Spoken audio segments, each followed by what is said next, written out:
নানান ঝামেলায় বড্ড দেরি হয়ে গেল। আজ বুঝি পীর বাবার রওজায় তেল পানি দেওয়ার জায়গায় পাবো না।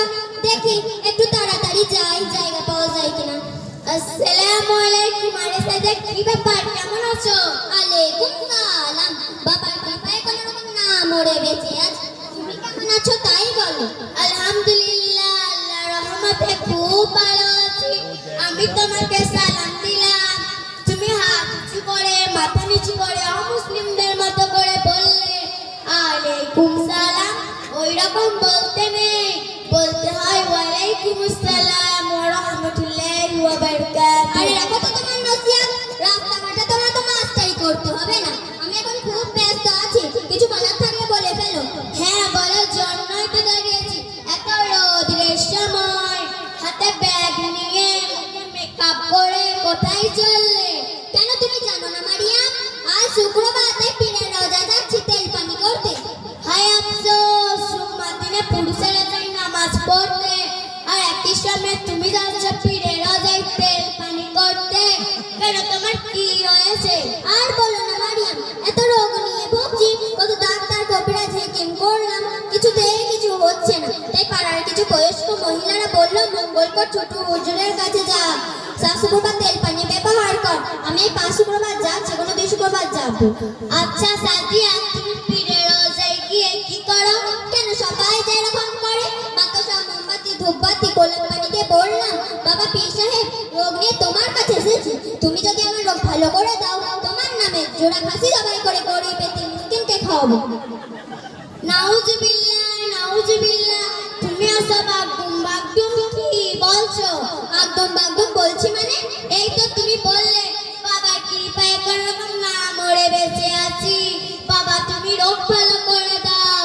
যা পারলাম তাই বললাম, তাতে তুমি নাউজুবিল্লাহ বলে যা পারো বলো। তাহলে এটাই তুমি ভুল করছো সাদিয়া। 100 ভাগের মধ্যে 100 ভাগই সত্য। একমাত্র সুস্থ করার মালিক মহান আল্লাহ, পীর বা অন্য কেউ নয়। সেই জন্যই তো তোমাদের মতো বড় মেয়েদের আমি একদম সহ্য করতে পারি না। তুমি আমার পীর বাবাকে অপমান করছো। আস্তাগফিরুল্লাহ, আস্তাগফিরুল্লাহ বল সাদিয়া, তুমি আমাকে ভুল বুঝছো। আমি কোন পীর সাহেবকে অপমান করছি না, আমি তাদেরকে যথাযথ সম্মান করি। তার মানে এটা নয় যে তারা আল্লাহর সমতুল্য বান্দা। আল্লাহ রাব্বুল আলামিন পাক কোরআনের মধ্যে বলেছেন ইন্নাশ শিরকা লাযুলমুন আযীম। তার মানে, এর মানে হলো আল্লাহর সাথে জুলুম করা শিরক সবচেয়ে বড় গুনাহ। এই থেকে ঈমান আমল সব নষ্ট হয়ে যায়, শিরক বিদআত হয়ে যায়। কি বললি? ঈমান আমল সব নষ্ট হয়ে যায়? হ্যাঁ, অবশ্যই। পীর বাবার মাথায় তো কত মেয়ের সাথে দেখা হয়, ওই কেউ তো বলে না এটা শিরক। আরে বলবে কি, তারাও তো তোমার মতো ঈমান আমল সব নষ্ট করে ফেলেছে। শিরক কাকে বলে দয়া করে আমাকে একটু বুঝিয়ে বলবে মারিয়াম, যাতে করে আমি সব কিছু ভালোভাবে বুঝতে পারি। হ্যাঁ, অবশ্যই বলবো, কেন বলবো না। শোনো তাহলে, আল্লাহর হৃদয় স্থাপন করা, আল্লাহর গুণকারীর মধ্যে তালাশ করা, যেমন সুখ, শান্তি, হায়াত, মুখ, সন্তান, সম্পত্তির মালিক মহান আল্লাহ।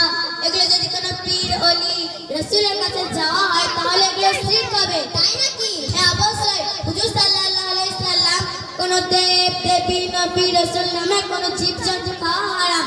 কবি বলেন, তার সাথে শিরককারী শোনো মুসলমান, শেষ বিচারের ঠাঁই হবে সোজা জাহান্নাম। তাহলে তো ম্যাডাম আমি জীবনে অনেক গুনাহ করে ফেলেছি।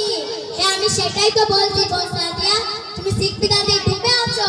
আগে যদি জানতাম এটা শিরক, তাহলে কোনোদিন শিরক করতে যেতাম না। আর আজ থেকে প্রতিজ্ঞা করছি, রোগ নিয়ে মরে যাব সেও ভালো, তবু পীরের রওজায় গিয়ে শিরক করে বেঈমান হয়ে মরতে চাই না।